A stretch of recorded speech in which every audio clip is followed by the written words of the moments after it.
Saat elang berusia 40 tahun, cakar panjangnya mulai sulit memegang mangsa yang hendak dimakannya.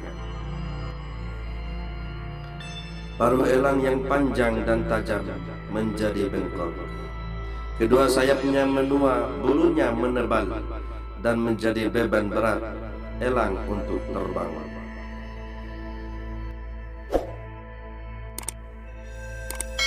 Dalam situasi seperti ini, elang dihadapkan dengan dua pilihan, yaitu mati atau mau menjalani proses perubahan yang menyakitkan selama 150 hari.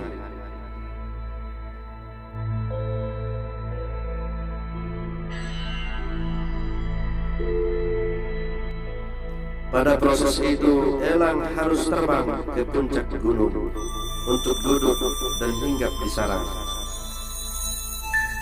Paruh elang harus dipukulkan ke batu agar paruh lamanya lepas. Pada saat menunggu paruh barunya tumbuh, elang juga melepas cakar lamanya. Dan setelah tumbuh cakar baru, elang juga merotokkan bulu-bulu sayapnya.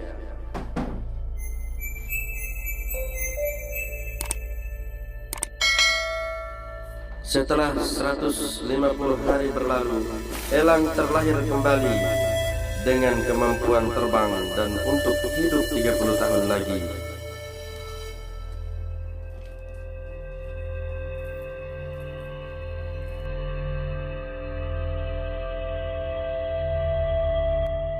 Mengapa perubahan itu perlu?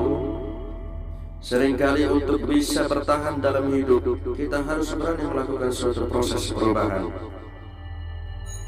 Ada saatnya kita harus membuang kenangan, membuang kebiasaan, dan semua tradisi kerja lama kita.